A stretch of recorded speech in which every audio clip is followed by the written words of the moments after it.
Hello and welcome to Spurs Kings TV. And it switched up on me. Hello, welcome to Spurs Kings TV. Technical glitch there, and it is Marlon, and it's time for the Monday pitch. It's been a manic week. It's been a hectic week, and we probably had the most boring game on the planet yesterday. And it didn't even finish 0-0.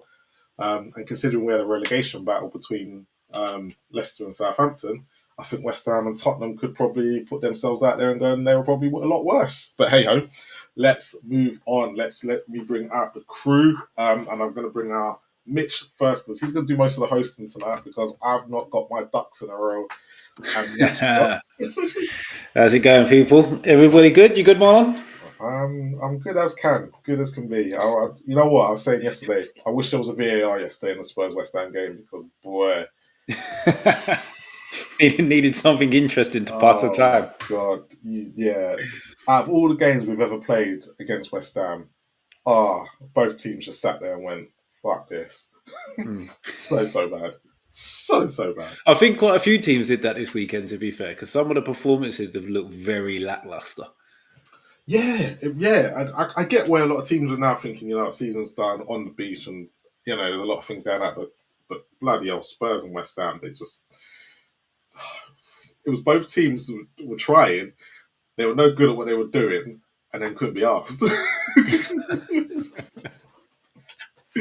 Couldn't be asked. They went, we're not going to get relegated, and that was it. So they just left it. Just leave it at that. Let's just leave it for a draw. One of them weird World Cup group games where no one wants to win. Yeah, pretty much. Anyway, speaking of Spurs, let me bring out the resident ref, Chris. And you're still here.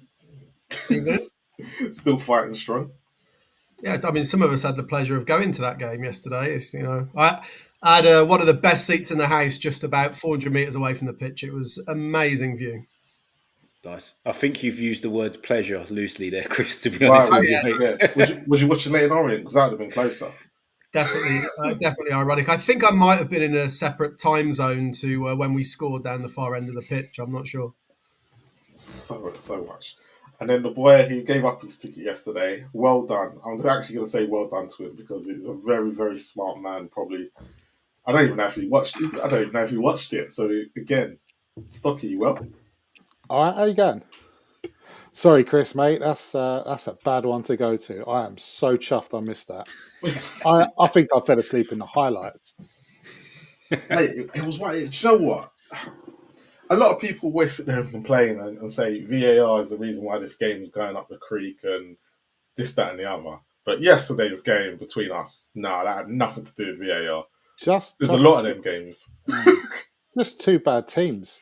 It was our second string, by the way. Just so you're aware. Who were just as bad as our first team, so it doesn't really... Exactly, yeah. Mate, yeah. Look, neither of us have got much to crow about league-wise anyway. Mate, if it was a Europa League tie, I'll tell you now, we would have switched it on. Same time we played well this year in cup games, to be fair. Cup side, didn't you? Traditionally a cup side. Do you know what? I was thinking about this today, and this might upset Chris a little bit. But looking at it, when was the last time Tottenham could say they were in two semi-finals within the same season? And yet we have a manager who has no clue when it comes to tactics. But his tactics seem to work in the cup. I don't get it. Where last year he had the opposite. Do you know what? Could he be a decent manager elsewhere? Who knows?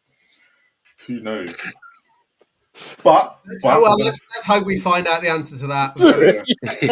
Yeah. All I'm going to say is, I told you he's better than Grandpa. Grandpa's quite clearly crap. Useless manager. I don't care what anyone tells me. He's probably one of the worst. It ain't started well. We'll see. I'll tell you what. I'll give him a pre-season, and then I'll. But don't worry. What you'll do, I can tell you how your next season's going to go. Oh, thanks, mate. That saved me paying for a season ticket. Yeah. You don't need to. Just go to the first 10 games. Just all you need to do. First 10, 11 games, 12, maybe 13. Yeah. When the time goes back in October, stop going. Because he won't win a game till March. Warm weather coach. Is that Yeah, what? I'm all right with that. 'Cause I yeah. don't like. He's a warm weather coach. He don't win a game. Like what you lot going through right now. I said this before. He was the same with Brighton. He's not as good as everyone makes him out to be. Is the football any better? Nah, not from what I've seen. But I think that's a bad squad to be dealing with right now. Bad squad. Keane called it right the other week. I wouldn't fancy having to deal with them. There's some I decent think players in your team. no. Oh, mate. I think the Antonio injury. I think the Antonio accident. Let's say Yeah. accident. It's not an injury. Caused Mm. probably the bigger issue Oh because you yeah, just without lost your doubt. front man. But he's still got Paqueta and Souček, and they're not terrible players. Kilman No, they're might not. be. Yeah, fucking hell. Nah, do you know what? There's one thing having ability. Like all Prem players have got ability, but have you got it upstairs? Can you follow instruction? It just and some people just ain't motivated, are they? Despite being paid all that money that we dream of for a week. That's when that. But I've always said this: when it comes to footballers, yeah, they get paid, but it's not about money for them. Most of them, it's not. Nah, It's about playing the sport, and they just got to be. Sometimes when you got a manager who's useless, you just kind of go.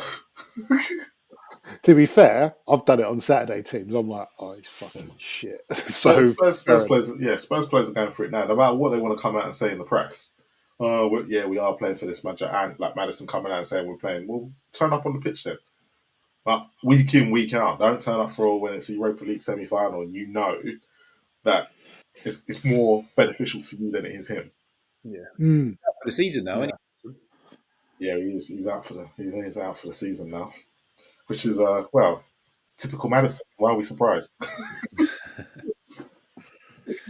But hey ho, there'll be some excuse to why he can't play.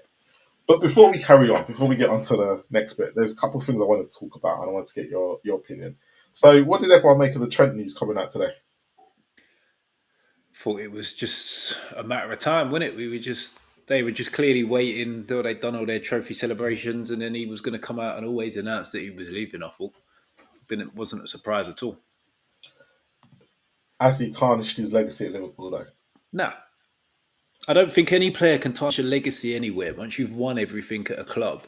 If you're going to Real Madrid, I don't see how that tarnishes your legacy at all. A lot of Liverpool fans will say, "Well, he's run down his contract, knowing that he weren't going to sign it. Um, they've got no money for him now. He goes on a free." Yeah, I kind of get that, but I still don't agree with it tarnishing his legacy at all. Like they should have dealt with this 2 seasons ago. Were they offering it? If they were offering him contracts that were acceptable then, and he's refused them, and then deliberately run down his contract, maybe a little bit, but not just because his contracts run out. They didn't pay any. He came through the academy, so they didn't pay any money for him anyway. So Now the reality is they've kind of not lost anything on him. Well, with PSR, they kind of have because they kind of lose that full lot of money that they can put towards the record now and to buy someone else. Where now they're just going to lose everything, and now going to have to be better in the transfer market. Yeah, I suppose. That's the only thing. That's anything when it comes to someone like that, when it comes to him, because of the way PSR and the way they've done it and how stupid they've done it. It's just they do lose that ability to go sign someone of the same level. Well, what about when Liverpool signed Van Dijk for free? Was Southampton not saying the same thing? It's all right when they sign players for free, but when someone leaves from them from a free, it's a massive problem. Like he's won everything. I think it's more to do because he came through the academy. I think that's more. He's done everything, and he wants to do a new challenge, and he's probably going to one of the bigger challenges. It's Real Madrid. Like the principle of what you say is fine, but just to correct it, Liverpool paid a world record fee for a defender for Van Dijk. Oh, did they? Who was the one they got on a free? I'm sure they will have done over the years, right? I mean, every club does, so the point still stands. Nick Barmby. Yeah. I do half get what they're saying, but at the end of the day, if they haven't offered him a deal that allows him to go to Liverpool this summer and allows him to go to Real Madrid this summer within the amount of money that Real Madrid want to pay, why would he sign the deal? They have to offer him a deal that suits. If they wanted just some money for him, they should have offered him a deal that had an out that would allow him to leave for less than what you really expect to pay for a Trent. I don't see how they can complain if they haven't done everything to try and get a little bit of money in anyway. I don't see what players owe the club at all, because shoes on the other foot. They get treated like shit if the club wants players out. So what? Just look after yourself. I don't see that they owe anything. Same with Kane at Spurs, right? Like, good luck to him. Yeah, but he left for 100 million. It's fine. Yeah. Yeah, but if he had left on a free, like, I wouldn't have. So what does he owe Tottenham after years of service, playing really well in the first team? Like, that argument only gets made for the elite players, that the crap ones who are lower down, who get bombed out the club and for nothing. They're the ones that Liverpool don't want. Yeah, exactly. So I don't see, it's not like the club do right, not just Liverpool, every club. It's not like the club always do right by the players, is it? So Yeah. There'll be plenty of players that contracts have run out that still want to play for the club, that yeah, the club exactly. just don't offer them anything, and they might not even have an offer elsewhere. Or they've got to uproot and move because the offer's miles away when they don't actually want to leave it. Yeah, like Chris says, it works both ways. Does it not give you Sol Campbell vibes though, Chris? A little bit. I think I'm a bit extreme with the Spurs fan base on Sol Campbell, because I don't really blame him why he left, and B, I don't care. This guy left us 20 odd years ago. Like, Jesus, let's just move on a little bit, shall we? It's not like that. It's not like that. He hasn't moved on. Why should we? Personally, the most annoying thing to Sol Campbell would be if he was irrelevant to Spurs fans and we were just like, yeah, don't really want to talk about him. But we kind of fuel it. Yeah, I know, but he's a dick. And it also shows, I think, how unsuccessful we've been as a club, because if we'd have won God knows how many trophies since, no one would even ever mention him. Of course, but that comes down to Daniel Levy, I suppose. Well, right, let's get on to Levy. Well, it was him that. So basically, it was Sugar that started the negotiations. He put Sol Campbell in a corner, and then it was Enoch that took over that then carried on those negotiations, and they refused at the time to give him £100,000 a week.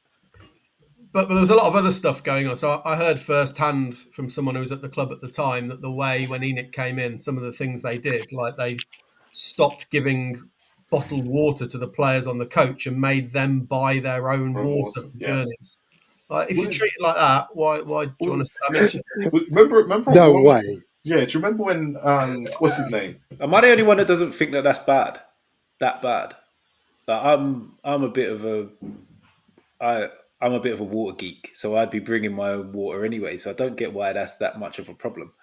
Yeah, but what about poor little, what's his name? Oliver Skip, who's coming through at the bottom of the team. He's probably on the smallest contract going. He's suddenly got in the first team. You can get 6 bottles of Evian for like £4.30. So Oliver Skip can afford some nice water. I was talking about when he was first coming through, not now. Of course, he can afford water now. But it's one of them things when you're at a club. I suppose it's always that thing. You just treat. It's like us as employees. If you go to a company and they've got a bunch of refreshments that they supply to you, you're going to feel good about. You're going to feel good about that company going forward and might not want to leave. Where if you're going there and going, well, no, you have to buy your own bottle of water. of course, Sol Campbell's version of why he left is very different. The Derby situation is more. Yeah.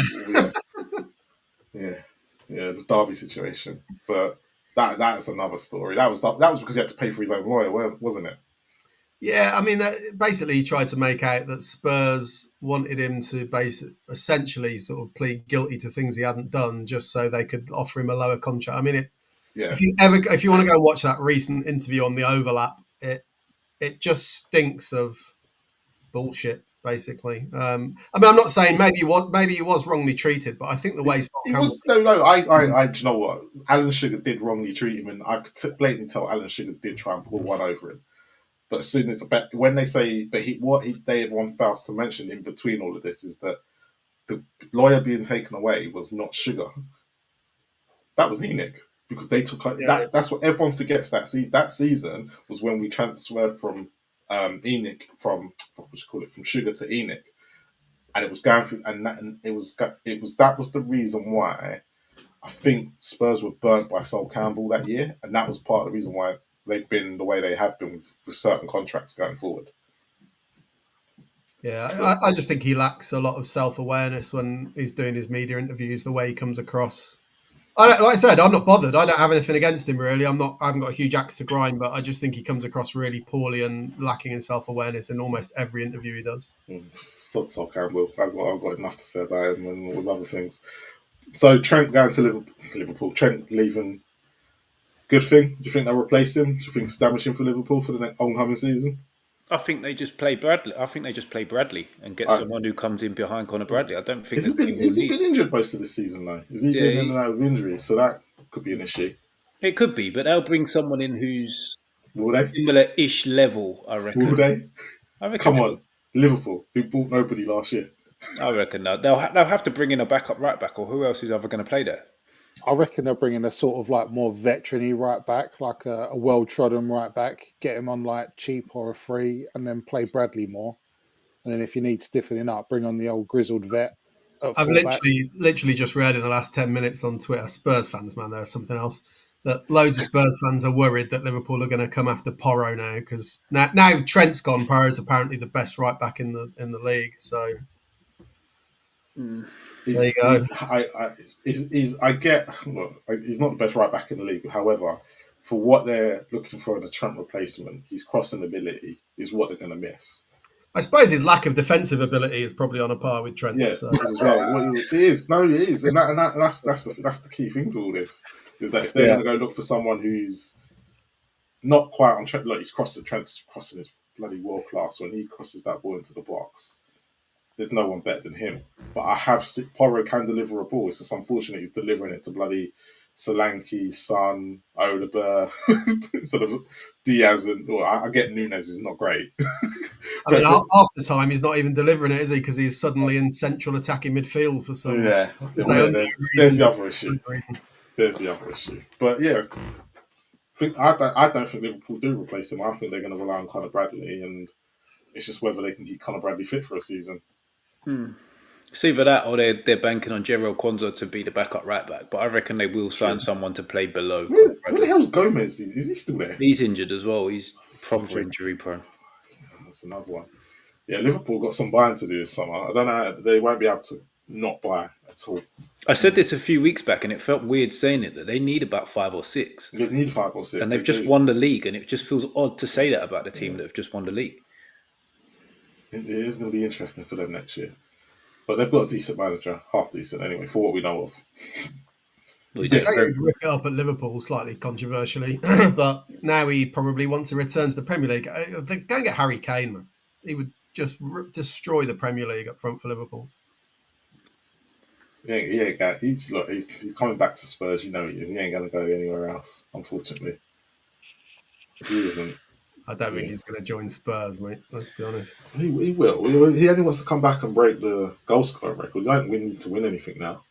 Do you have any clauses in the agreement with Bayern? Where you get to match whatever another team bids for him on his release. But then he wants to have to join us over that other team as well. Yeah, he has to want to join us. And say Bayern sell him for 100 million. Do you not get any percentage of that or anything like that? Any sell on? No, we don't. There's no sell-on clause. It's very rare. We only get that with older players. We only have to match what he's being sold for because Bayern will owe us money.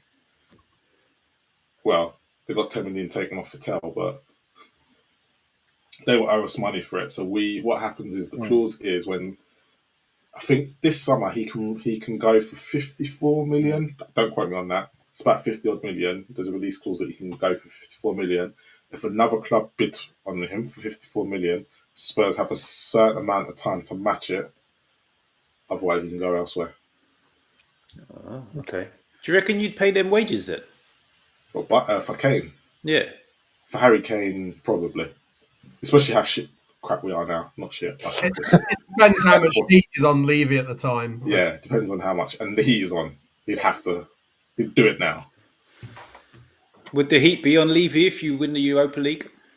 That's a very good question. Do you know what, Chris? I'm glad you said that. It's a very, very interesting question, that. And that's one we're not going to cross right now.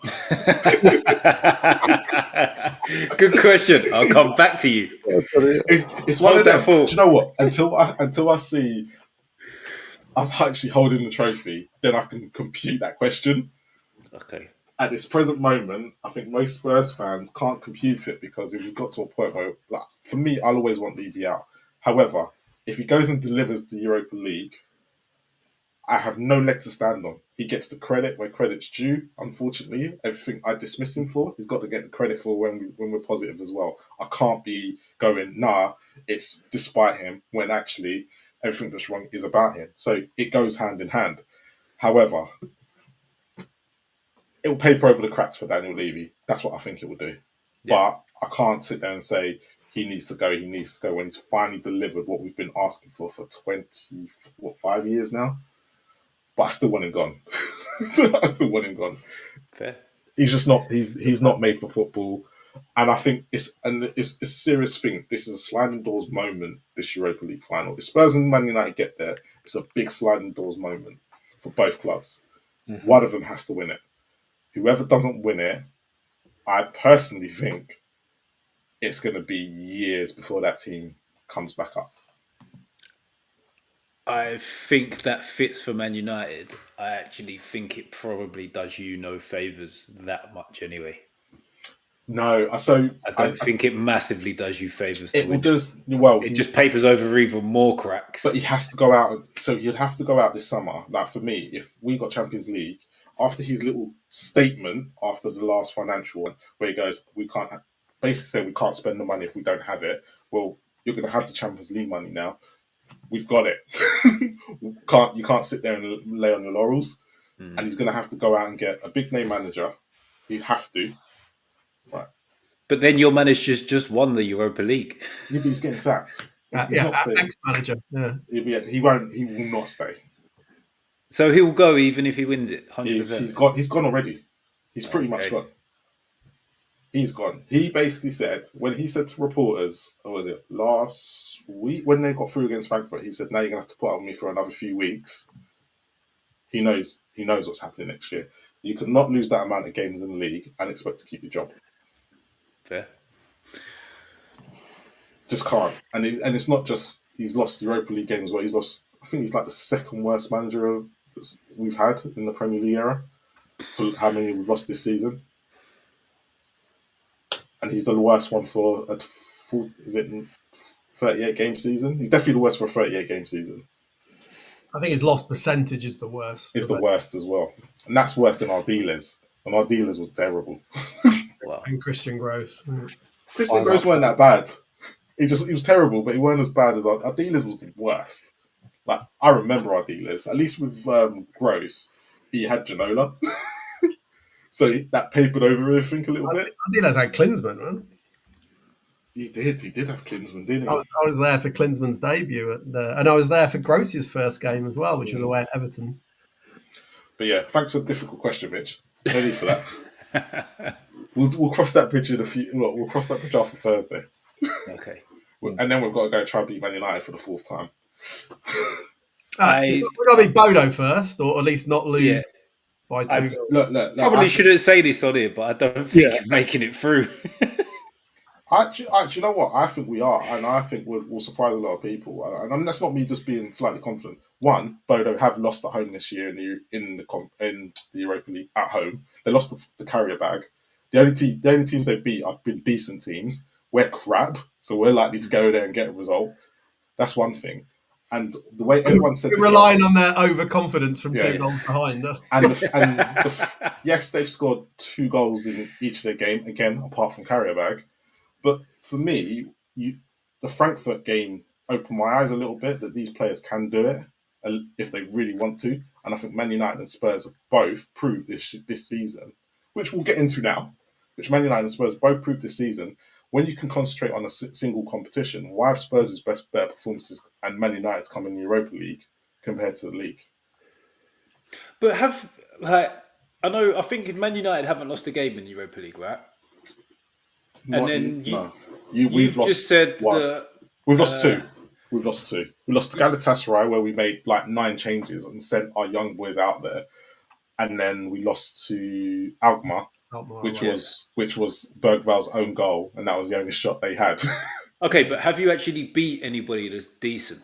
Like I know the Frankfurt win's good. Yeah. but you played Roma and drew. You played Rangers and drew. Yeah.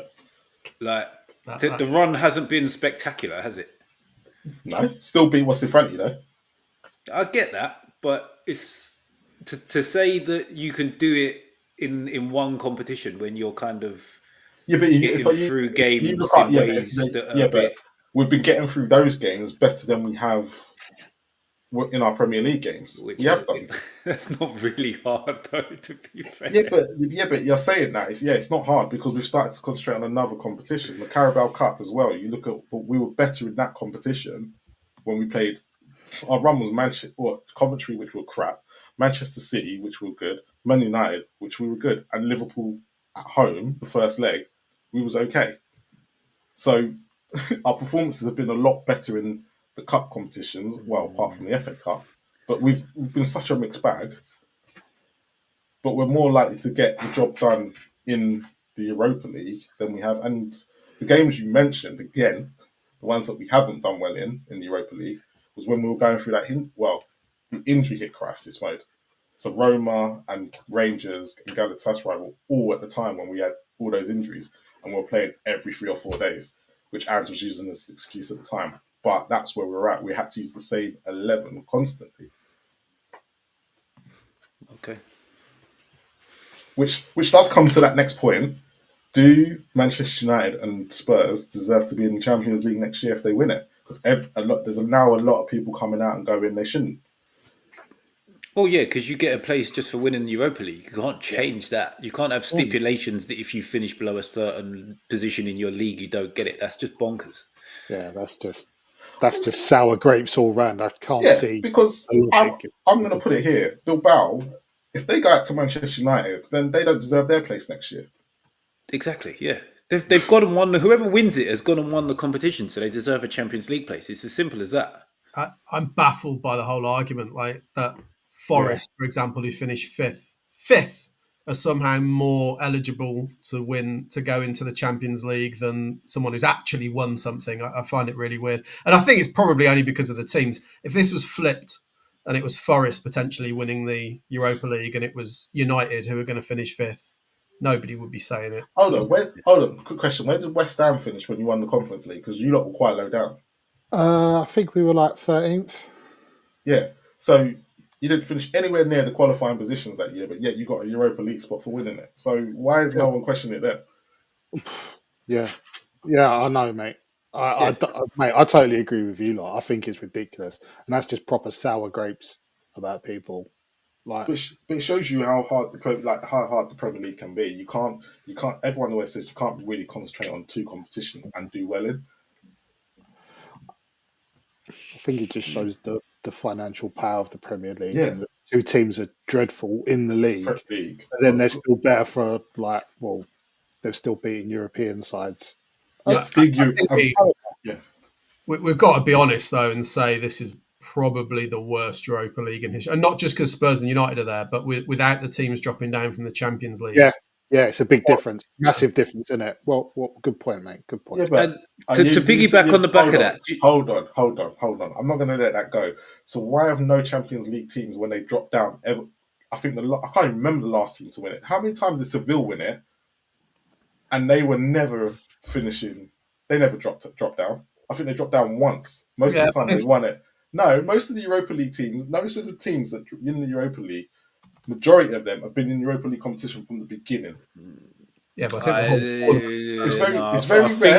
I think it's quite an even split, because I had this discussion on the reverse a couple of weeks ago with someone who seemed to think that it was always won by a Champions League team dropping down, and I'm pretty sure it's about 50-50. No, so Seville have done it. I know Seville have done it, and there's a couple other teams that have done it, but not many. Not as many as people think. I've gone back and done this. I think it's hard. It's hard to look into it, because I looked into it, and it takes a lot of work to look into. Yeah, because you have to find out where Seville, competition the team started in. It's going to be it's the Spanish teams that generally do it, but around Seville, the winners are all Champions League teams: Atletico, Porto, Chelsea, United. I don't know whether they drop down in those seasons, but generally they're Champions League. So United were in. I'm pretty sure United were in the Europa League that season because that was Mourinho, wasn't it? and I'm pretty sure he finished second in the league. That was his best finish. That would have put him in the Champions League then. Oh, that season, you mean? That season, yeah. So they were going to be in the Champions League no matter what. I can't even remember, but I don't think they were. I don't think they dropped down. I'm pretty sure they were in it from the beginning. 8 teams have won the Europa League after being eliminated from the Champions League. And that's an article from 2018. Yeah. There's only about 15 seasons of it in there, or less than that. Yeah. Maybe a bit longer. I think it's been longer than that. Since the Champions League became the Champions League. Nah. It's always been. It's still UEFA Cup. I think the UEFA Cup still carried on alongside the Champions League. I'm sure it did. Yeah. But I'm saying that when they started to drop down into the UEFA Cup is when the Champions League became the Champions League. They've been doing that for years. Because I remember Galatasaray and Arsenal, when they got to the final, they both dropped out of the Champions League. It's only been called the Europa League since. But I'm talking about the Europa League and UEFA Cup. I'm talking about both here. But did teams drop down into the UEFA Cup? I'm sure. Yeah, they did. I'm sure they didn't. They did. I don't think they ever did. How many years you've been playing Championship Manager? We always happened. This is why I'm doubting you. I'm thinking of Champman 3. Yeah, if you finish third in the group, you always drop down into UEFA Cup. No, that was after 2000. Because that's when they started doing the crazy groups in the Champions League. I think it was... No. I've got the list now. The wonderful chat GPT has answered the question. So how long has it been? It hasn't happened for a while, to be fair. So the winners... I knew it hadn't happened for a while. Yeah, well, 2018 was the last time with Atletico. So the list of teams that have won it, having dropped down, were Galatasaray in 2000. Yeah, which I remember. So it was UEFA Cup back then, by the way. See? Yeah. Say, it hasn't been happening for that long. Feyenoord in 2002. CSKA Moscow in 2005. Shakhtar Donetsk in 2009. Atletico Madrid done it twice, 2010, 2018. I knew Atletico done it. I knew it had something to do with Spanish clubs. Yeah. Chelsea in 2013 and Seville in 2016. See? It's been going for how many years? So the last, 19, 20, 21, 2, 3, 4. The last 6 seasons have all not been Champions League teams. Fair enough. But competition's worse, apparently. So carry on. Well, the competition is worse.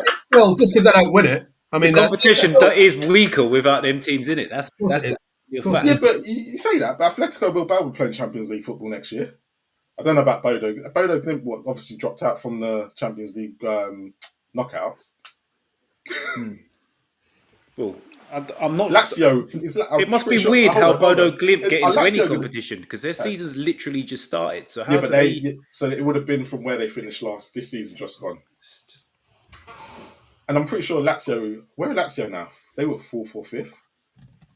They were. I don't know where they are now.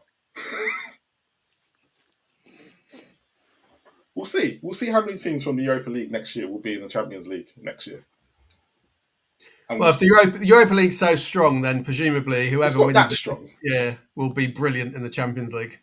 But you don't know because what it's going to open up if whoever wins it. If say is Spurs, let's say Man United. Let's take it as Man United because Man United are going to do a lot more. If Man United were to win it, the players and the caliber of players that they might be able to bring in, and Almiron will be in, where he is now 6 months in.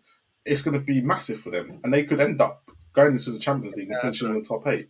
Amorim's already on record as saying players will join United, which I think is broadly true. Unless you've got a different option. It just depends what's on the table. It'd be different, but if you're offering the carrot of Champions League football, as all these players want to play Champions League football, you are offering a different carrot.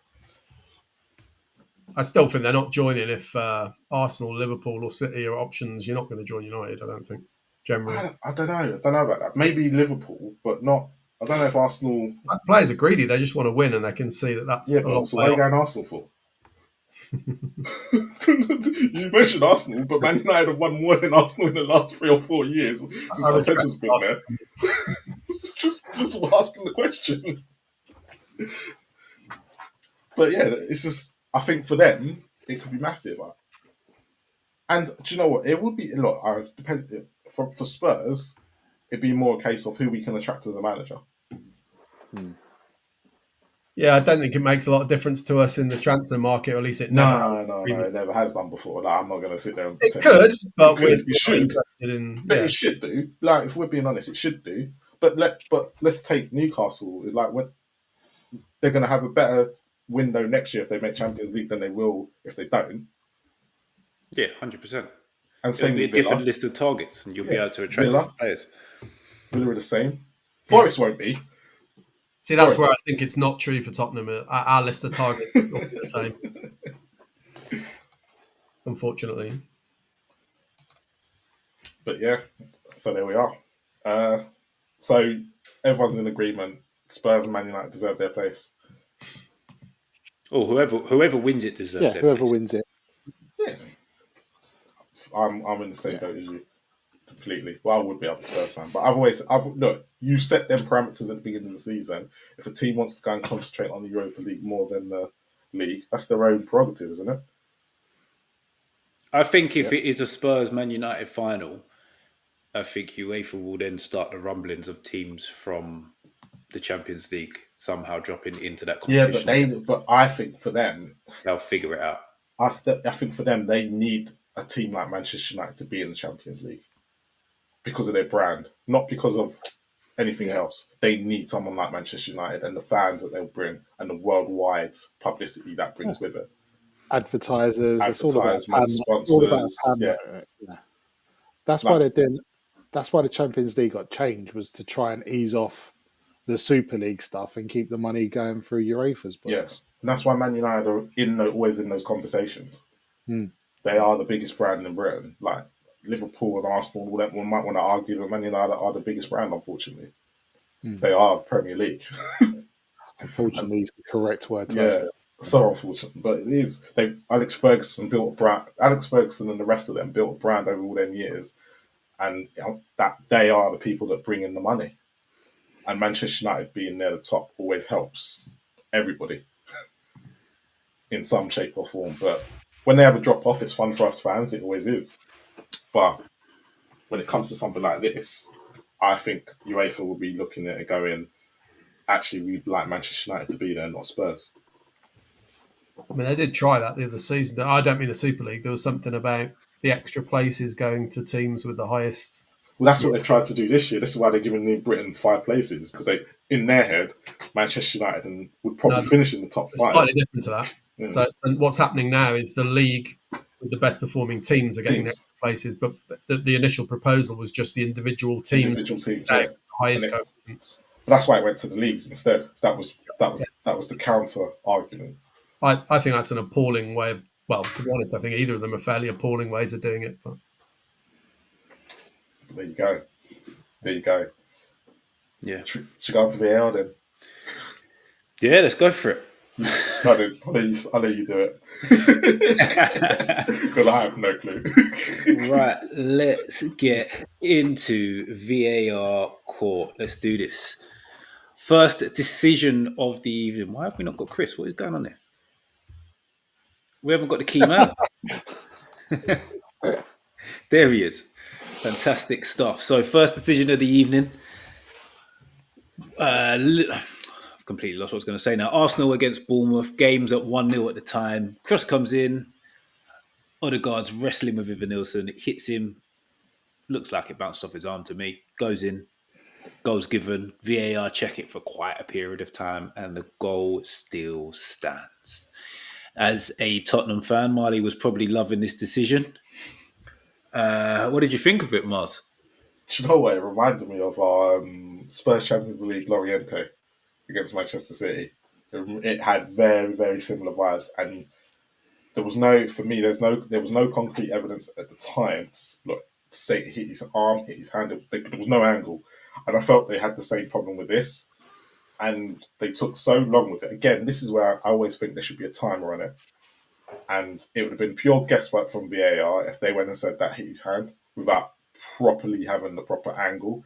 Yes, of course, I'm loving it because it's against Arsenal, but if it was the other way around, I think Arsenal have had a few, and I'm always going to stand the same in this. If you can't see it's clear and obvious within the first minute, give the goal. Even if it's against Tottenham, I'll be exactly the same. Okay. Fair enough. I'm a little bit shocked by that. What about you, Stocks? I'm kind of in the same boat. To be honest, I don't care whether it's handball or not. It's more about the point of how long they took. Yeah. Because although I didn't watch the game, I did read about how long it Yeah. took. I think even on Match of the Day, they said, "Oh, after a lengthy." If you're going to keep looking over and over and over it, it's not very clear. Yeah, whether or not, because when they first said on Match of the Day, "Oh, they're looking at it," I thought whether they were like calling for a foul, but then it was like, "Oh, handball." I just thought it bounced off of his hip initially. Me too. I thought it did at first. Yeah, but it took ages, so obviously they didn't have anything to overturn the on field, and that what they were working towards this year. That's what they've been working off of a lot, ain't it? So yeah, and it's funny because it's Arsenal. Yeah. I was actually a little bit shocked it didn't get overturned because the double movement when it hits him says to me it pretty clearly hits his arm. Did the Like, I Arsenal think players this say angle no? kind of Like, shows that yeah. it hits his arm. I'm confused by how people are pretending that it hasn't hit his arm. I think it's because even from this angle, it's looking at it. It doesn't look like because of the way the ball shaped. I don't think it hits his arm at this point. It hits his arm at another point. If it does hit his arm, I'm not going to sit there and say it does or doesn't. But I think the Arsenal players' reaction as well. I don't think even they were sure. But when you watch it, it comes across and it sort of hits his hip or his side and goes up, and then all of a sudden it's coming back down again, and the only thing that's there that he can hit is his arm. So I'm not sure how they haven't just decided it's hit his arm, because to me, as soon as I saw this angle and the replay they showed, I was like, "Oh, it's hit his arm. They're going to disallow this." And then it carried on and on and on, and then they gave the goal, and it was like, okay, that's weird, but great, it's against Arsenal, I don't mind. But I'm still baffled by it. I'm genuinely confused why they've given it. As much as I think if they'd actually turned around and said, yeah, actually, that's handball, that's not a goal, they might have actually give Bournemouth a penalty because Odegaard, Yeah, Odegaard's making no attempt to play the ball, is he? Yeah. No, that's down to a great set piece coach why he's doing that. It's a lad. Haven't they let him like the second most or third most from set pieces yet? But yeah, their set piece at both ends, they're completely annihilated. Well, Bournemouth's first goal was off a long throw that they long throw. Yeah. I've heard that they're not dealing with set pieces. This is typical Arteta under Arsenal when he first came in. They just couldn't do with set pieces. Well, Gabriel's out. That's why they're struggling now. Oh yeah, that makes sense. Struggling from him massively now. What are your thoughts on it, Chris? Anything? We're sort of a little bit torn here, so over to you. There's a couple of points to make. I suppose the lawmakers would argue that clear and obvious doesn't apply here. It's a mute point in a way, but it's just about factually, does it hit his arm or not? There is a debate to be had, even if you can prove it, because like where down your arm becomes handball. But anyway, so the clear and obvious thing sort of goes slightly out the window. But I think some of the problem is the timing, isn't it? So like how long do you spend? I didn't see the game, but I understand. I've seen the incident, but I didn't see how it panned out in real time. But I understand the best view wasn't available initially. So when we're talking about how long do they take, it's a difficult one because the VAR guys are only got the angles that are given to them by the broadcasters when they're given to them by the broadcasters. So you just know that if we said 30 seconds or a minute, there's going to be some situation somewhere that the clear and the blatantly clear angle comes after 31 seconds where they've just said, well, we won't do anything. And then it's so obvious. So that's always a consideration for how long do you take. I mean, having watched it myself, I wasn't sure. So I think if you're not sure, you've got to. I think it would have been they'd have backed up the referee either way, right? Because there's no definitive angle that if the goal had been disallowed, much like the Erling Haaland one at Tottenham a few weeks ago that was disallowed, and again there was no definitive angle for that. They couldn't say that he definitely didn't handball it, so that was disallowed. We've seen a few of these. I think they've pretty consistently stuck with the on-field decision. And they should do. Yeah, there was the other one at Newcastle in the infamous game the other season against Arsenal, wasn't there, with Joe Linton, I think, where the only angle's behind his Oh, back, yeah. and pretty sure he probably did handle it, but you can't prove it. So if you can't prove it, just stick with what the referee gives. So yeah, I'd agree with that. I think Marley's absolutely right, and just stick with on field. But I think the whole thing over some timing is an interesting debate to be had. But you know that the second it's your team and the definitive angle comes 1 second after they've just said, well, we won't get involved, they'll be up in arms about why is there a time limit. Yeah, yeah, no. I do. And yeah, I know if it was happening to Spurs against Arsenal, I'd be fuming. But in my head, deep down, when I've relived it 6 months later, I'll go, you know what? It is what it is. If if the camera angles, we've got every single camera angle going. I get it, but we've got to get to a point where if you're in the stadium, you've got to make the experience better for them, not us couch potatoes at home. Yeah, no, I agree. Even though every game I've been to this season, I've not had one VAR incident. Really? Yep, I've not had one. Oh, wow. You're a fortunate man. I know. I thought that because I was at Ipswich away, not one, and Brentford away, not one. And literally, I was like, what's everyone complaining about? I guess that's for our end of season show, isn't it? The whole kind of looking back on the season. Do you want VAR in? Do you not want VAR in? But yeah, now, this one it was kind of I'm in agreement. On-field decision, got it. Fair enough. I'm still a little bit confused, but yeah, we'll go with that. The next one, this one, I actually I was wishing Sink was going to be here for this because I know exactly what he would have mentioned. We would have been referencing a certain player who is a favourite on this show. This one's Aid Nouri. He's tried to do like a little roll over the ball, got it a little bit wrong. His studs have ended up in Bernardo Silva's shin. And he was not, I don't believe he was sent off for this, was he? He wasn't sent off for this. He wasn't. And as we've heard in previous weeks, doesn't matter how it gets there. If your studs end up high up on someone's leg, you're potentially in trouble for getting a red card. So it's a bit of a confusing one. Why hasn't he got it? But we'll roll to Stocky first on this one, as we went Marlon first on the last. Yeah, this one, like you say, it was well odd because he was trying to do a little trick. He was trying to roll his foot over it and give it a step over, and he just totally mistimed it and trotted on him. Or he didn't totally mistime. Bernardo's coming with a tackle, and he's won the ball, and El Nouri just carried on going. Yeah, it's really odd because we've said so many. He weren't even going in for a tackle. He was just trying to do a skill that Bernardo stopped by winning the ball. I mean, it's a foul. I don't think. Well, we've said intent doesn't matter. It's so odd because it's just a footballing incident, isn't it? These things happen, but when you compare it to other decisions, he has caught him on the shin with his studs. It's a bit odd. I wouldn't have booked him for it or sent him off, but I could understand in law why a case could be put up for it, but I wouldn't. That's just tough shit. Sometimes you tackle people and you get kicked for it. It's just the way it goes. It's a sport. It's a game. Tough. fair enough. Don't you think you should have got a yellow card for getting the skills so wrong? Well, he didn't do it that wrong. Bernardo tackled him. Yeah, fair enough. Marlon, what are your thoughts?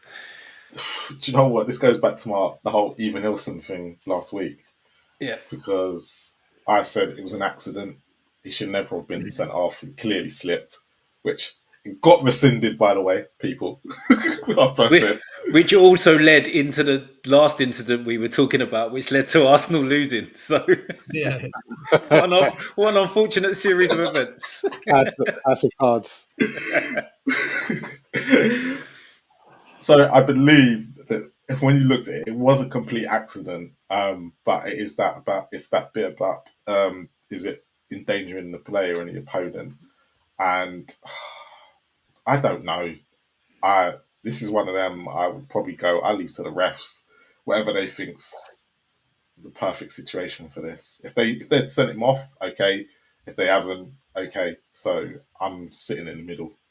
I can't decide which way I'd go because on the Curtis Jones one, I remember saying clear sending off. He clearly kind of the way he endangered Basuma on that day. But with this, I was kind of like, he's just got the skill wrong. He's clearly got the skill wrong. And he's accidentally gone down Bernardo Silva's leg. But it's one of those, if he sends him off, fair play. I was trying my best not to say Curtis Jones, to be honest with you, Marlon. Yeah, I think I've come down on that a little bit, but don't tell Sink because me and him argue about that every week.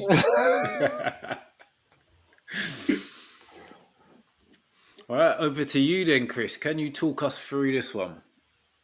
To be honest, this is probably, looking back on the season, the area where I'm most disappointed in the refereeing inconsistency across the season. I think that's what we've seen now, is that these are very inconsistently applied. And it worries me slightly that do we referee according to the laws? And I can accept the laws being wrong, right, and they need changing, fine, but the laws are what they are and they should be applied to. But this now, we're seeing this intent being factored in. I mean, it can be the only thing that's factored in here because it's not. You just look at the actual contact that's made. That for me, in law, is a red card. I'm happy to have the entire debate about should it in law be a red card. And going back to the Ivan Nielsen one, I was amazed that it was overturned.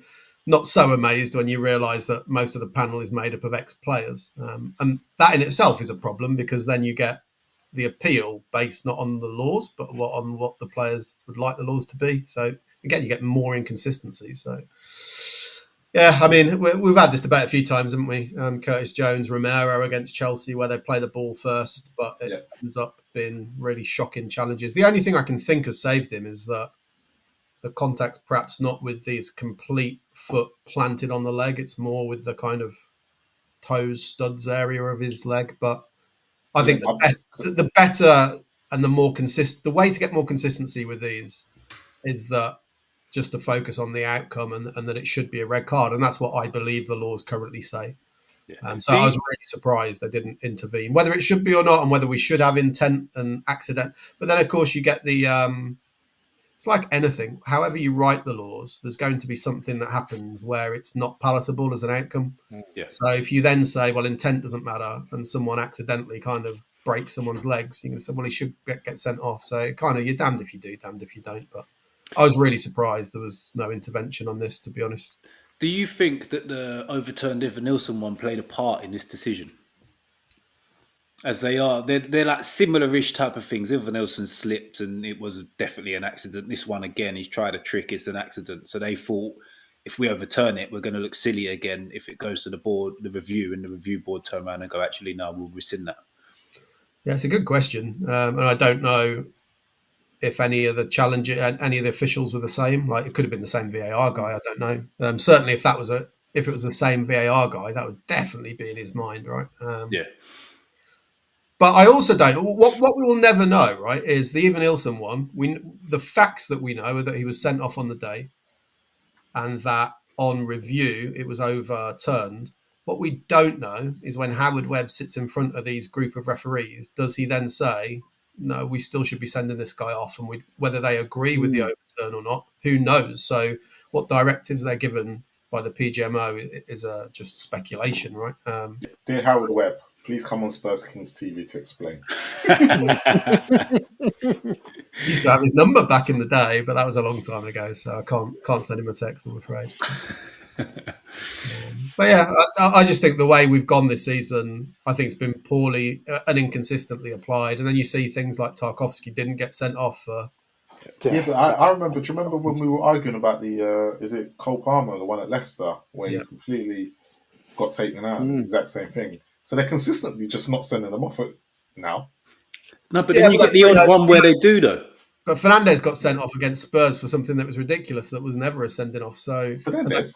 Oh, that was back. Yeah, Bruno. Yeah, that was back in. I forgot about that. Yeah, that was ridiculous. So it just seems. It was odd. I hate ending it as someone who wants to defend referees. Ideally, I hate ending up in this position where you just got to go. Throw them under the bus, draw, man. It's luck of the draw on the day. Which referee you got? Yeah. See this one here is similar-ish to who's the left back at Ipswich on Saka. Leif Davis. Yeah, Leif Davis. Similar kind of thing. Two completely different decisions. Yeah, but Leif Davis went for the challenge where Yeah, this Hey, one. Leif he Davis coming didn't. from He behind was it. he was just running from behind him. He didn't actually make a challenge at all. He didn't Weren't he try and trying to trip tackle him. him? No, He tried to, but he was in the intention. he was Well, just chasing him down, and he I ended up shouldn't use that standing word on Saka's intention. ankle. Yeah, I don't know. Where this one was, he's got. I suppose with that one, I think Saka has control of the ball. Where this one, Nori has control of the ball in this situation. So it's slightly different in that aspect. Potentially, I would just add one thing, which is just to slightly amend what I said before, which is I do genuinely think, and a lot of things, that it will be different the way you refereed one week to the next. And I think there are things that are acceptable to be interpreted differently by a referee. They're different. They're human beings. They're different. But this sort of thing, I don't think there needs to be that inconsistency. I just think they need to get their act together a little bit and say, is this a red card or not? And then just stick to one or the other. yeah, that's a very fair point.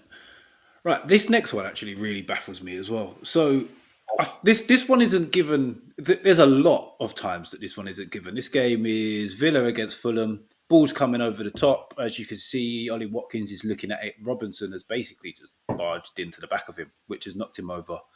Nothing given, nothing overturned. Play on, game continues. Marlon, what are your thoughts on this? Because for me, this is a frustrating one because I look at it and I think I don't see how it's not a foul. Because it's soft. They don't really give soft penalties, do they, anymore? Yeah. And I'm in agreement. They should be, but Robinson's the wrong side of him for a start. Why they don't give these penalties, I'll never know. But consistently, they don't give them. But for me, It's it's a very penalty. rare you see one of them Yeah. given, and I don't get it because he's shouldering back. It's like I don't understand how that's not a foul. It just confuses me. Are they not giving it because it opens up a can of worms, like it normally does, and they'll have to give penalties every week? No, but I don't think it does though, because it's always been if it's shoulder to shoulder, you're normally all right. If your shoulder's in someone's back as a defending player, you're basically bet- 9 times out of 10 going to give away a free kick. I bet Apart from this situation here, I bet Robinson, though, if this was given, Robinson goes, nah, shoulder to shoulder. yeah, but it's clearly not though. His shoulders in Watkins's number on the back of his shirt. And when you look at, and which is really quite funny because when you look at the photo, Watkins is looking at the ball and Robinson's not, No, not at all. which is kind of says it all. It's a mad one, really. What are Yeah. your thoughts, Doc? Because we had a brief chat before. And just going back, Chris said No, let's not go there. Chris said last week you shouldn't be looking up in the air as a ref. You should be looking at what's going on in the incident. So he obviously wasn't because you can clearly see he's looking up and he's looking straight forward and going, I'm getting this man. I'm in total agreement with you, Marley and Mitch. I've been fouled like this. I've fouled other people like this. It never Hold gets given. Hold and I on. never, Did you say you've been fouled like this? I've never seen you in this position. mate, that's harsh. Very harsh, Marlon. Watkins is looking to control the ball. Robinson's looking the other way, and as even on when I was watching the highlights match of the day, even the commentator went, "It was shoulder to shoulder." Well, it's not because, as Mitch says, his shoulder's in the middle of his two numbers. Like it's ridiculous. But as you've both said, it's one of the ones that never gets given, and I'm really hoping Chris can explain why. Over to you then, Chris.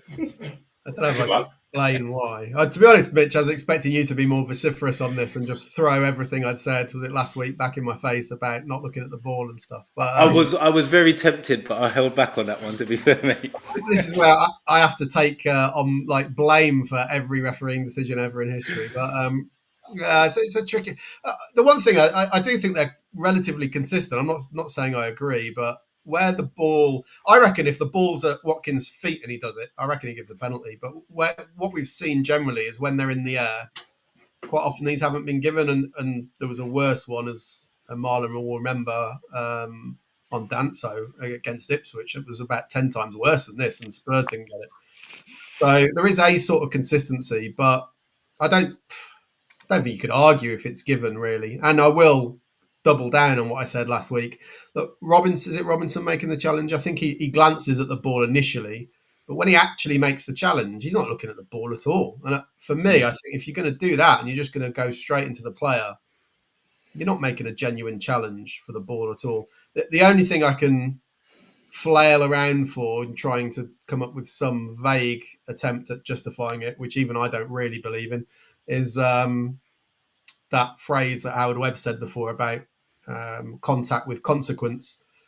I think there's a small doubt about will Watkins get to the ball. However, I don't really think it's massively relevant. If you're just going to barge somebody off the ball, one thing I will say, it was one of my pet peeves as a ref, is when someone used to absolutely wipe another player out and then go, yeah, but it was shoulder to shoulder. And I'm like, yeah, that doesn't give you the right to put them in row Z. Like, nowhere in the law does it say that shoulder barging anybody is legal. Like, this is a weird thing that's been accepted in football for so many years, but it's not in the laws anywhere.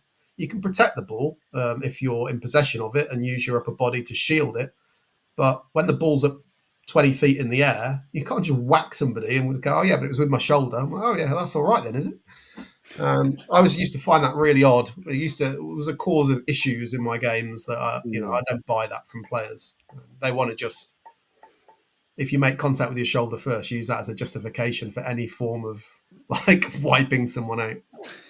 On balance, I think looking at it, I think it should be given, shouldn't it? I just don't think anybody massively argues if it is given. I think it's a very easy one to give. In exactly the same way as I said last week, I thought it was quite an easy one to give against Newcastle. I can't really sit here now and go, oh yeah, well, we shouldn't give that then either, because they're quite similar sort of challenges, not really looking at the ball, just trying to impact the player. I know you'll say they're slightly different about who's initiating contact, but the principles of it are the same, I think. So, yeah, it should be given, I think, in my view. Yeah, fair enough. We'll roll into the next one. Still in the same game. Fulham thought they had an equaliser. Sessegnon took a touch, bounced up, hit his hand. He then finished it. I can't remember if this was disallowed on the pitch or if it went to VAR. But I think it's this is disallowed on the pitch. Okay. Yeah, because the ref blew and touched his arm. Yeah. So I think this one's going to be pretty cut and dry, but it was flagged. It was flagged up on social media, so we're having a quick look at it. Anybody disagree that this should have been allowed or disallowed? No argument. Yeah, and I've always agreed with the rule. If you handball it, no matter where it hits you on your hand, even if it's accidental, and you score a goal from it, it should always be given as handball because you've gained an advantage, no matter if it's an accident or not. Yeah, 100%. Yeah. Again, there's always going to be examples where that seems really harsh. Like if it's just booted against you and there's nothing you can do and it just hits your hand, or it's going in anyway and just happens to minutely graze your hand and it's not your fault. But but you're still getting an advantage from it. It's unfortunate. Yeah, but if it's not your fault that you've gained an advantage from it. It's like the Lucas one. I know that was the assist stuff, but the same. Assist, yeah. The assist part is where you kind of then start going into a different realm.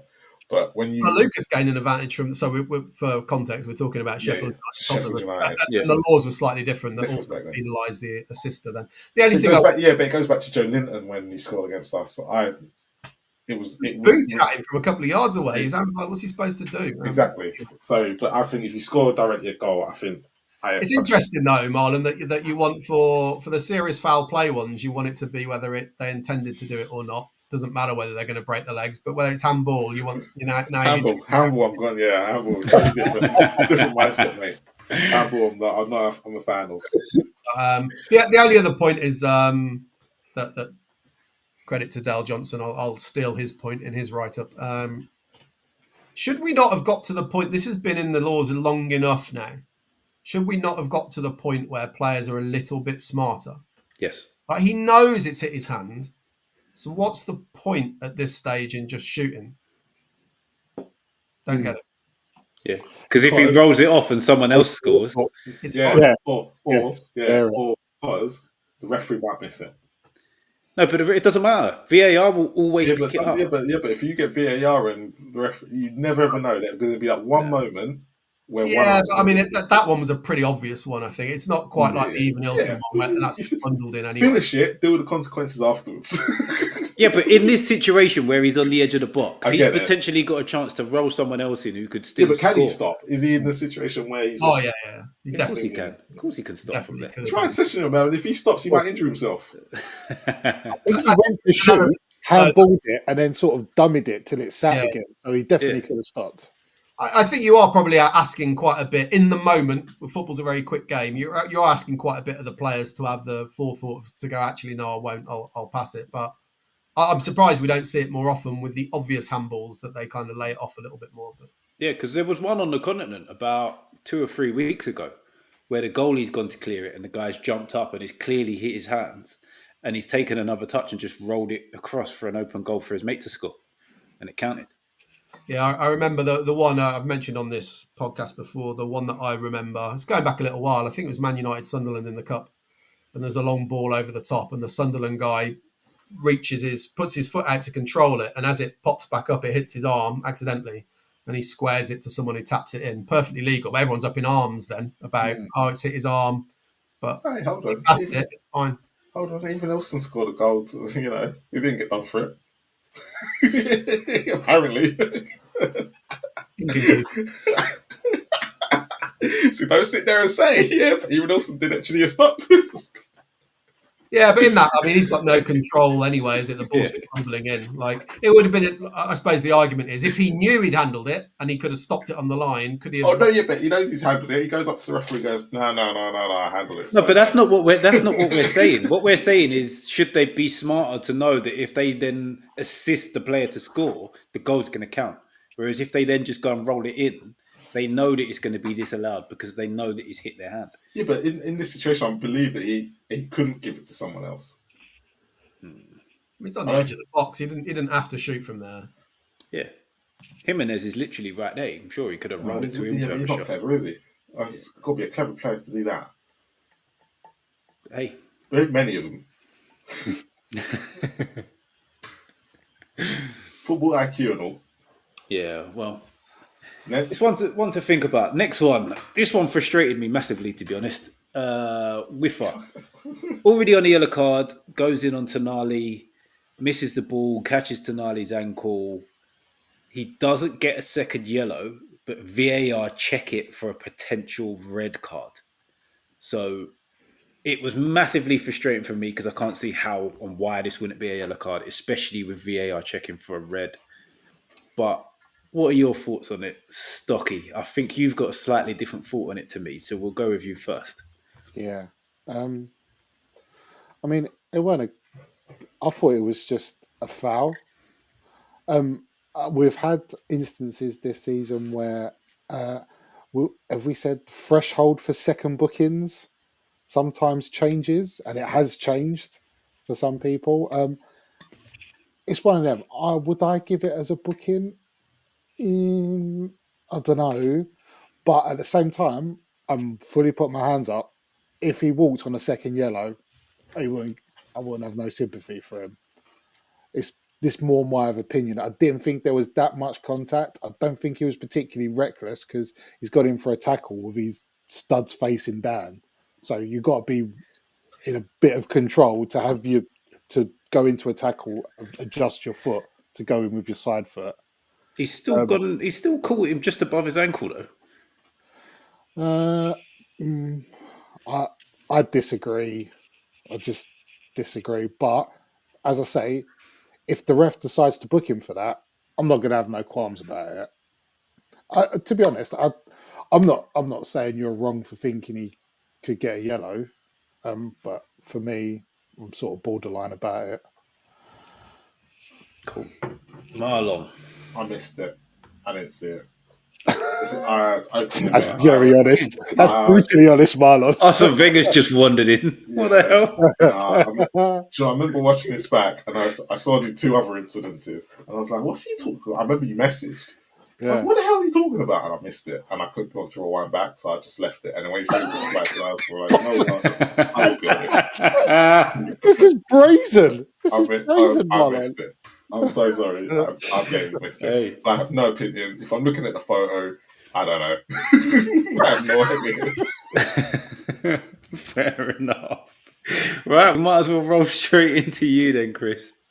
Yeah, Yeah, I'll be honest, I haven't seen the video of it either, but the principles of it, I think, are important to talk about. So there's two separate issues, right? First of all, is it worthy of a red card? So you've just had a chat about that yourself, Mitch, you and Stocky. So that's fine, and I'll leave you guys to that. I can't really offer an opinion as I haven't seen the video myself. See? But the problem you got is once you come to the conclusion as VAR that the answer to that is no, that you can't, it's not a red card. Yeah. There's nothing else you can do. So that I can understand why that looks really problematic, that you get away with something that potentially is a clear second yellow. Again, I don't know whether it is or not, because I've not seen it, but let's say it is, for argument's sake. There's nothing you can do about it. I would offer the circumstantial evidence. The fact he was subbed off 2 minutes later tells you probably what the Brighton manager thought about whether it was a yellow card or not. But just to expand it a little bit, if you make the argument that VAR should be able to look at it because it's a second yellow, I don't like that. And the reason why I don't like it is because then you have a different outcome depending on the order in which you commit your offences. Yeah. So the one guy who commits questionable one as a second yellow like this, and it could be reviewed because it's a potential second yellow. If that's the first challenge, then they're not going to be reviewed. So that opens up a whole world of inconsistency there that I don't really like. So of those two fairly unsatisfactory scenarios, I'd probably stick to the current one, which is it's not a red card, therefore there's nothing we can do. Unless you want to review every single potential yellow card challenge, which is an argument for, but we might be here all year for every game. So I don't really know how you're supposed to deal with that. What's the preferable way? Maybe this is what it is, which is unsatisfactory. If you're a Newcastle fan, I completely get it.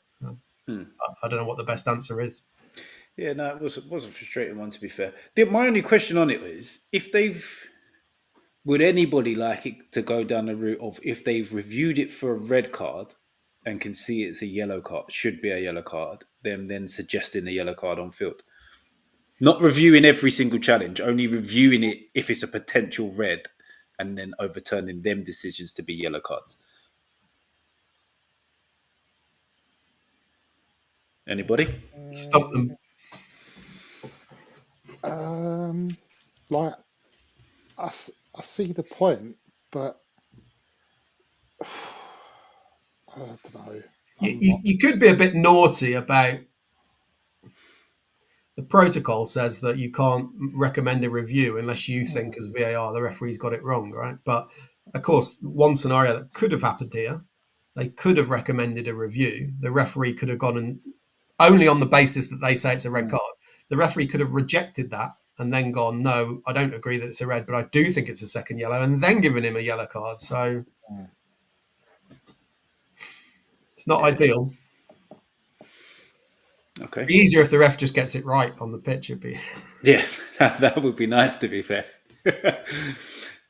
But then we wouldn't have VAR at all, and we've got a whole show about it. So let's keep it how it is, eh? I think we're going to rattle through these next two pretty quickly because should have done them together. The next two probably should have done, but we'll go with this one first. Referee. Blatant dive.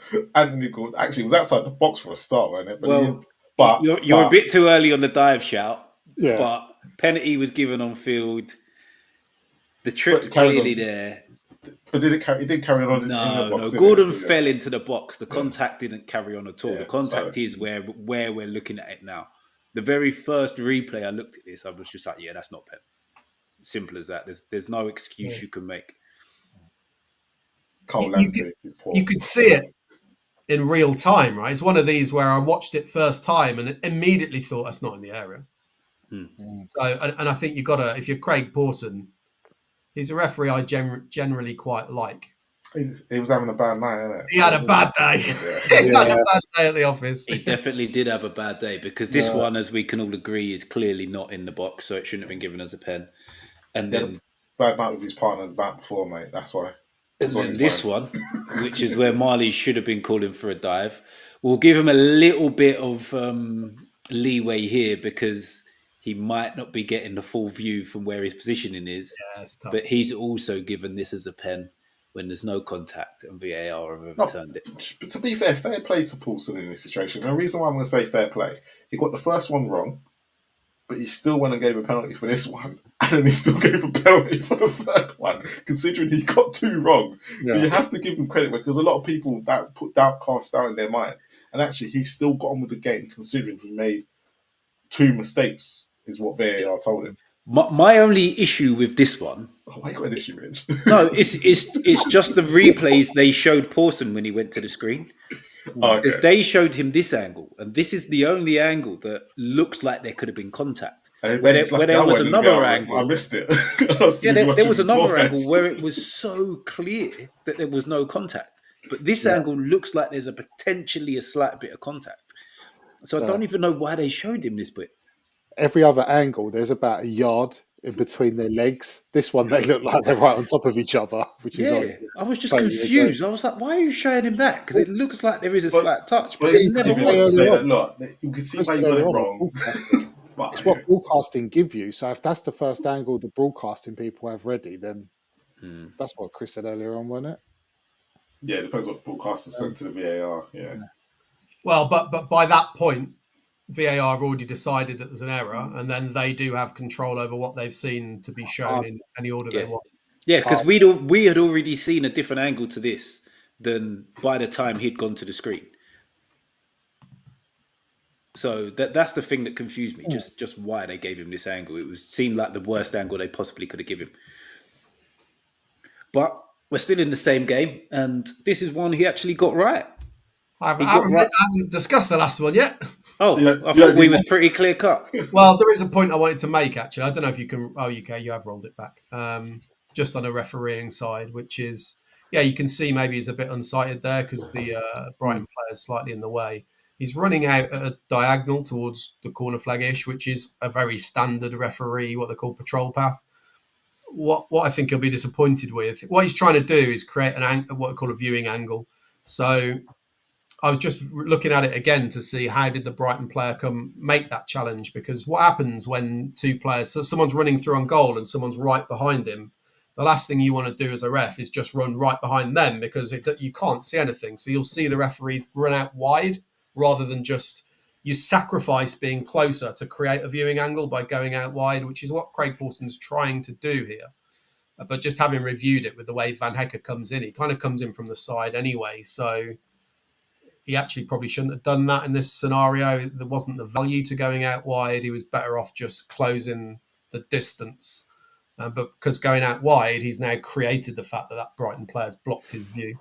You can tell he doesn't know, by the way, initially, and he's trying to make his best guess because he doesn't give anything for about 3 seconds, which is a lifetime when you're given a penalty. A penalty is not a time, really, to look indecisive. You want to give something quickly, either firmly or against. And he doesn't. So I could sort of tell by his body language that he didn't know. He was just giving his best guess and then relying on the VAR, really. So yeah, it wasn't his finest moment, but yeah, a bit of boring referee positioning stuff there for you. Fair enough. Fair play. We will actually roll into the last one. This one, Shah's taken the free kick. Ayari's jumped and arms come out. And from what I can gather, they've given it against Estupiñán, which I didn't actually pick up at the time. I thought it was Ayari that he was given against. But it's given against Estupiñán. And Newcastle finally get their penalty after 2 overturned ones for the handball. Does anybody disagree with this decision? Accidental.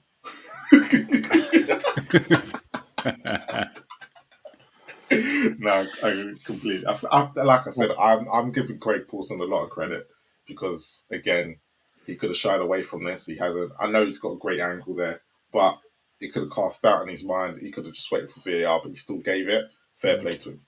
I'm still confused of where it hits Estupiñán. He had 2 to pick from because they both handballed it, didn't they? Yeah. Well, I didn't even see the second part. Yeah. Well, they give it for Estupiñán, but I would have given it to the first one. Yeah, so it's a bit of a mad one, but yeah, I agree, Mitch, with what you're saying. Like, in a sense, I do disagree with it because the first offence is so obvious. How can you not give it for that handball? I don't know how we know, by the way, how we know. I don't know, but that does seem to be the narrative that's out there, that he's given it for the second one. I don't know how we know that, but did the football centre come out of it or something? I believe they might have tweeted. But if that's true, I don't know how you can not give it for the first one. Like, it's about 10 times more of a handball than the second one, but at least it was correct in the end, whichever one you're giving it against. Yeah, I only picked up on the Estepinian bit when I was reading through Dow Johnson's stuff. I didn't even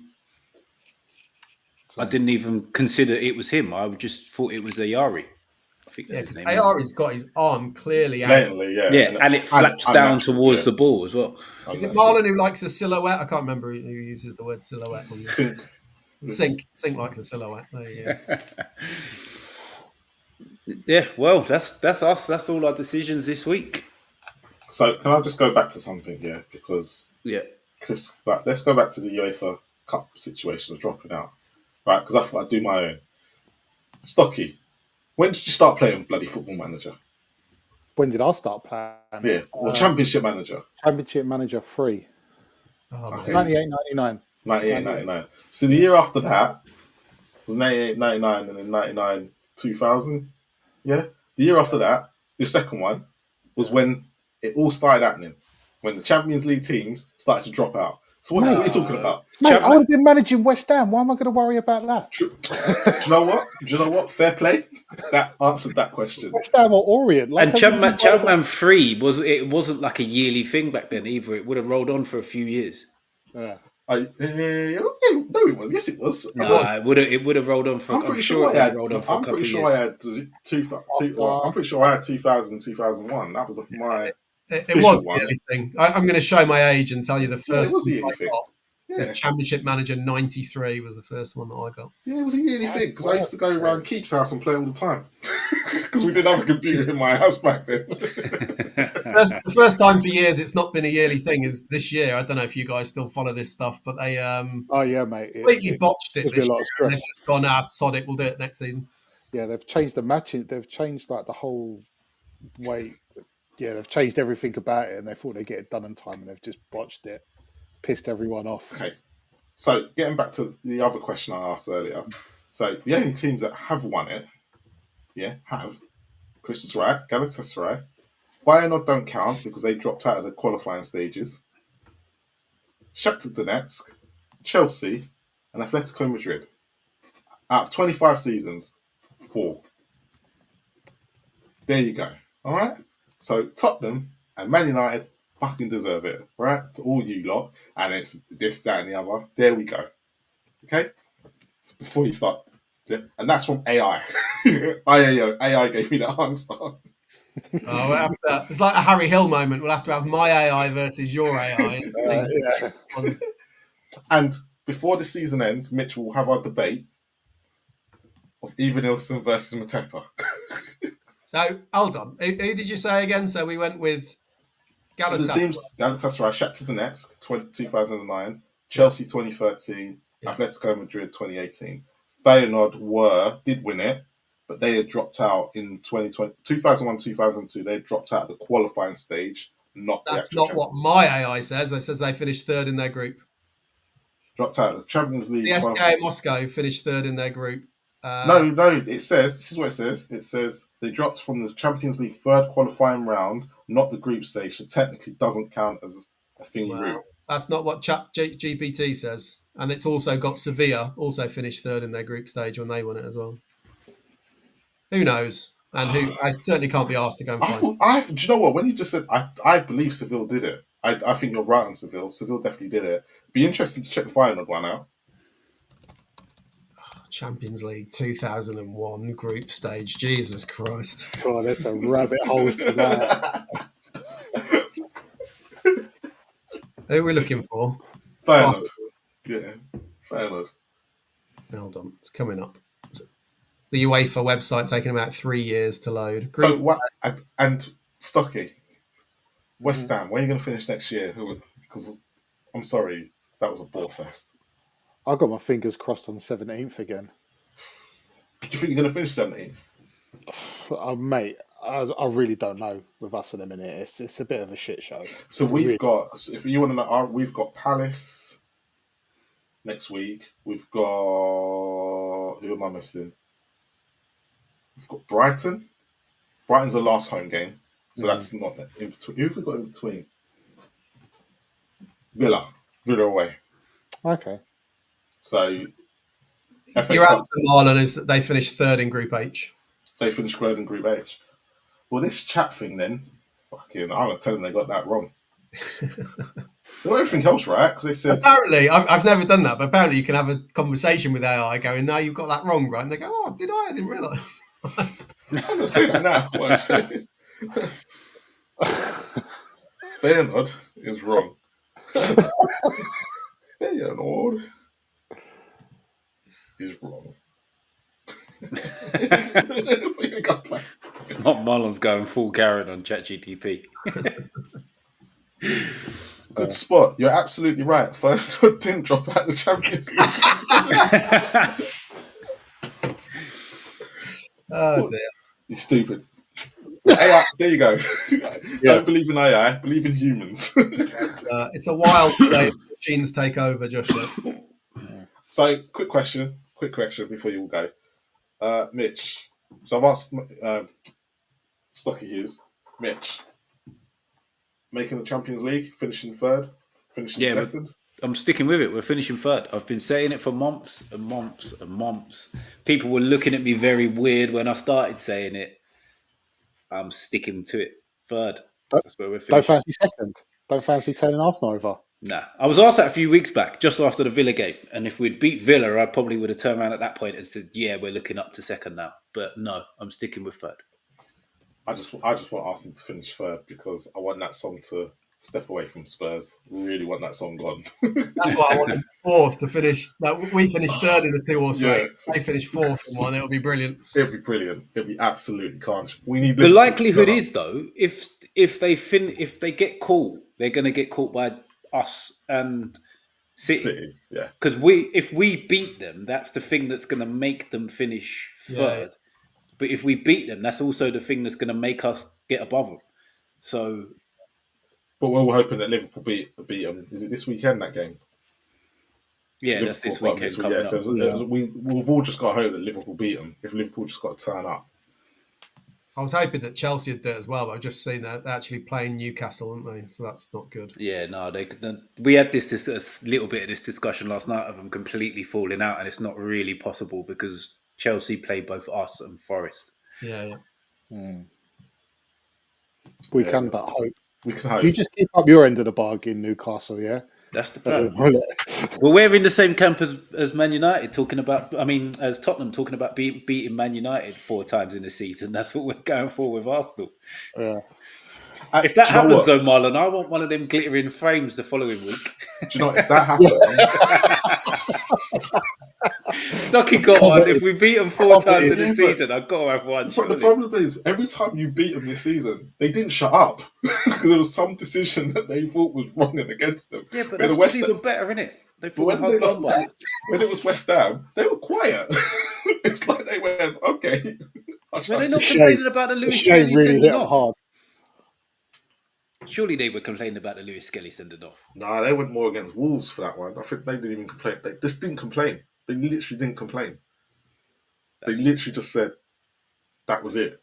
They lost. Did they lose? Did you beat them or was it a draw? Yeah, beat them 1-0. 1-0, isn't it? Yeah. Like Game of Thrones. Just shame. That's what that was. Mate, if we beat them and they don't score against us in this last game, I am going to be so shameless when speaking to Arsenal fans forever. The problem you've got is that their home form has been their biggest problem this season because they've drawn so many. And the likelihood of you keeping a clean sheet against them is very likely again. Yeah. So, yeah, that just brings out a whole new different version of shameless me because we would have played them 4 times, beat them 4 times and conceded 0 goals if we keep another clean sheet. I can't wait for the season to be done, if I'm being honest. Mate, Yeah. if we're in a Champions League spot, the season can be done anytime now. Don't care as long as we get that spot. Like if like I just want Thursday to happen. I want to get through. I really just want to get through. I don't care how we do it. Just get through. I don't care if they come back and they beat us 3-1 and we have to win on penalties. Couldn't give a crap. I just want to make the final. Mm. You know, Chris, will we make the final? God, I mean, we should. I We should am have- at the point though where, like, I would take. I hate these words coming out of my mouth, which is why I'm just building up to it. But I would take Ange staying if it meant that we win the Europa League. I think we would though. If we're going to win it, no matter what our differences with Ange or not, whether we want him to be here next season, I think all of us are so desperate for a trophy. We'll take That's what the. you remember ultimately as well, right? Yeah, I mean, I ain't gonna remember that he finished like 17th or 16th, depending where we finished. I ain't gonna remember that. I just remember that Arsenal finished second, didn't win anything, and we won the Europa League, and we had the worst season. yeah, it's a big week for Spurs, but we'll see. Do you know what? I think I know Bodo are confident, and everyone's saying, but they scored a 2 against Lazio, but it's all different circumstances. They're already 3-1 up in from the first leg anyway, and then Lazio just kind of had the job to do and they failed to do it. So because it's the other way around, it'd be interesting to see how they get on. Yeah, they've got to take the game to us. So They've got to take the game to us, and if we play how we did against Frankfurt, where we have to play on the counter, yeah, we've always looked better on the counter all season. Exactly. Yeah. This is the bit that people are failing to realise is that if we have to play on the counter, we play well. Yeah, we don't usually play well because we don't do that because that's not Ange ball. But the times we've been forced to not play Ange ball, we don't look as shambles. So fingers crossed. That's what we did. Yeah, you look at the games like the Manchester City away, you look at West Ham at home, Villa at home.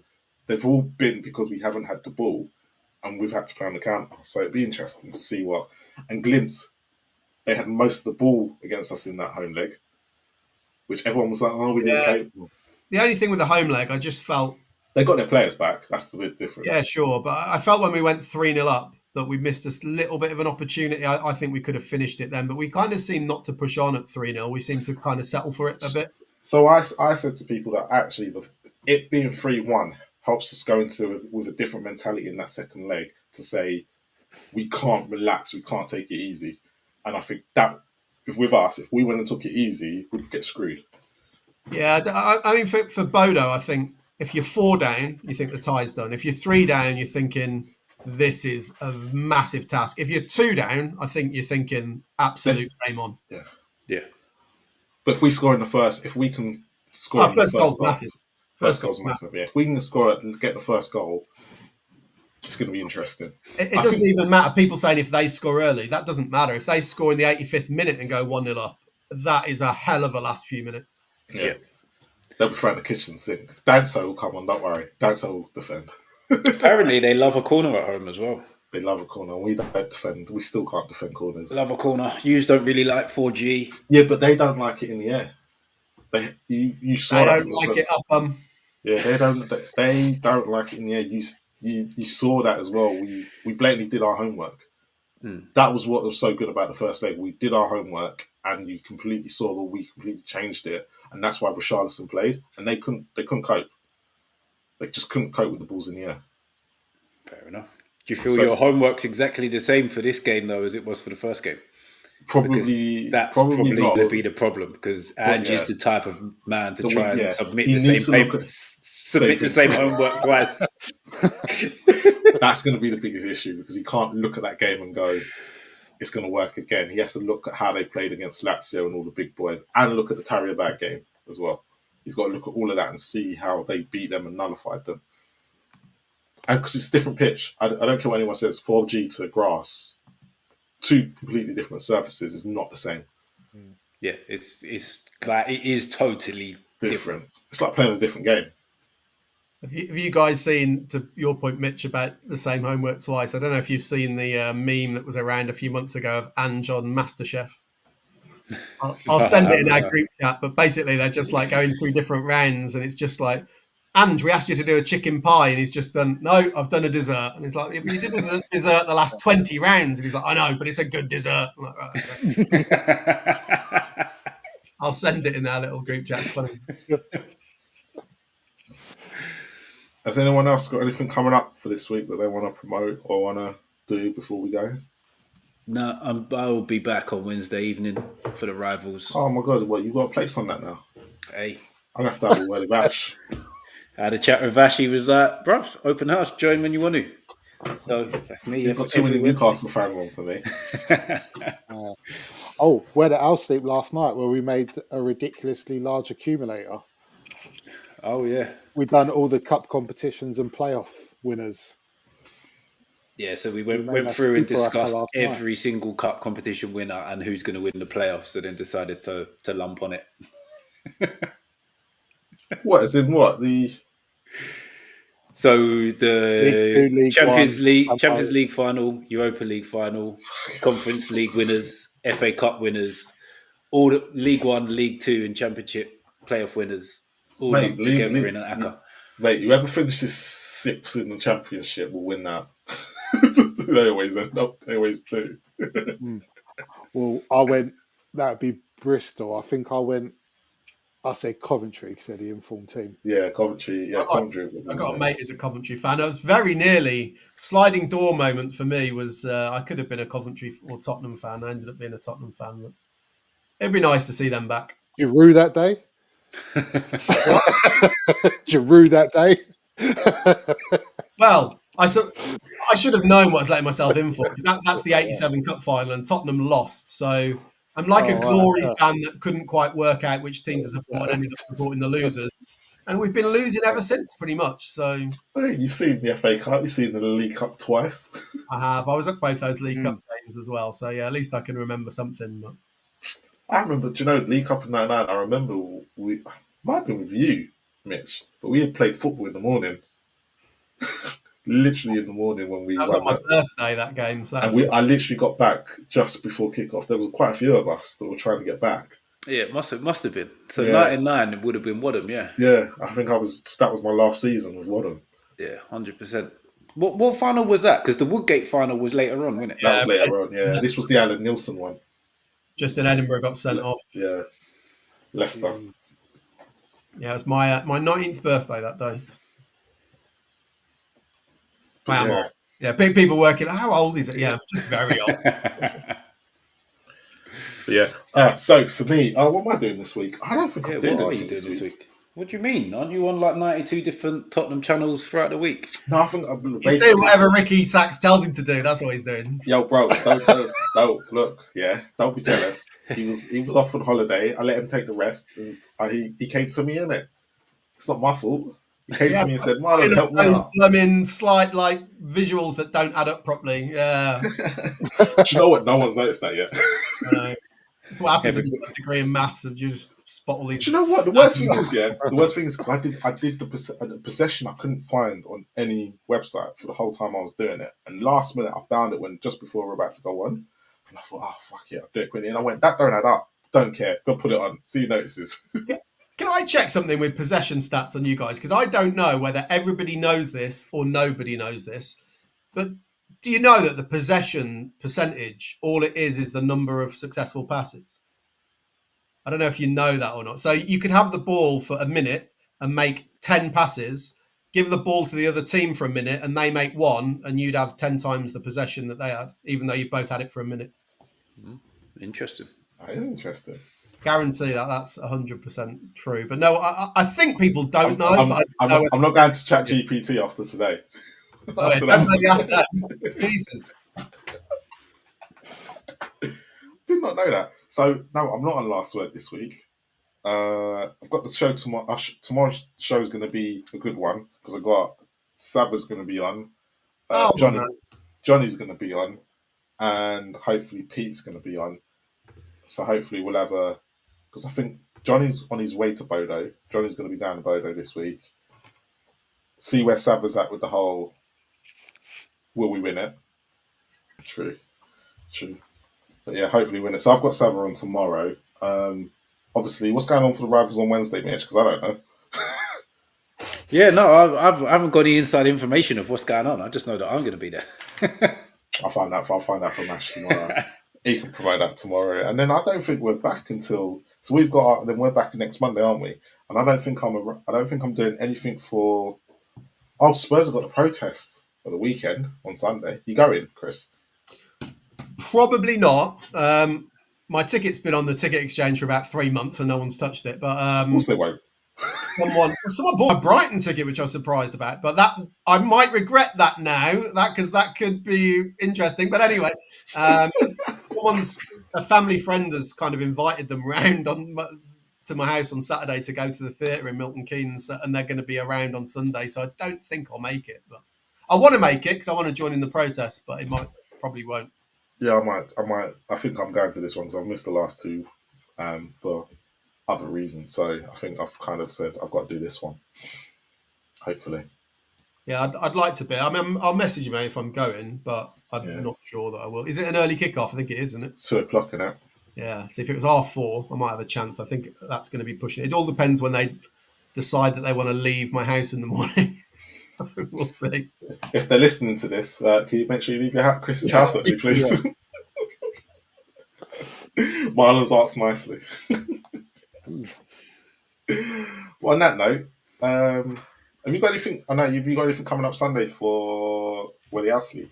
Yeah, we'll be back on next Sunday, 9 p.m, which will be the usual Premier League roundup. And then if Arsenal go out of the Champions League, we will put our very own Samir in the spotlight about why he supports Arsenal. Yeah, if they go out, the Rivals is going to be epic. Yeah, the Rivals is going to be epic. Rivals The only one who's going to turn up is FaZe. The rest of them won't turn up. Yeah. So see Stefan. Oh yeah, of course not. Although he did the other week when they lost. He showed face, so maybe again. Who knows? But yeah, good luck. Anyway, on that note, come on, you Spurs. Hopefully you make it to Europa League. West Ham, well done for giving us the most boring game of our lives. Newcastle, just make sure you finish in front of Arsenal. I still think West Ham finish above us, by the way. I still think they got Ipswich to play, haven't they? Yeah, but it's West Ham. That is also I agree with Marlon. It's West Ham. The very last thing, it was a weird atmosphere yesterday where it was just like, apart from the odd song about going to Bilbao, it was like two sets of fans that have just given up on life, really. Absolutely. Absolutely. I've heard much the same. Someone had said to me, it was like, you know, when two homeless people fight over a sandwich and then they don't even get the sandwich. It wasn't even a fight, though. It was almost like we were looking at each other going, yeah, we should have a go at you. You should have, but we're all just a bit shit. I can't be bothered. You do realise we are potentially walking into a Europa League final that's going to be exactly that. Yeah, true. At least the fans will be up for it, though. If nothing else.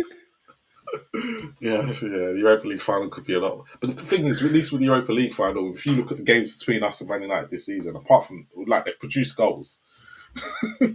Yeah, I suppose. Yeah.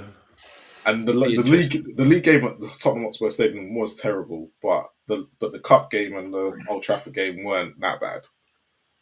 Well, the cup game would have been easy, but for the fact we played Fraser Forster. So if we want to make it interesting, stick him in goal. And then him and Bandia in it.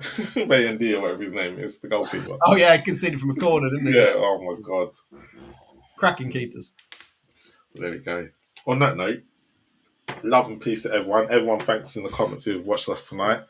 Make sure you like, subscribe, and comment. Make sure you get over to where they are, sleep and comment, and follow everyone on socials. Sayonara. Peace. See you later.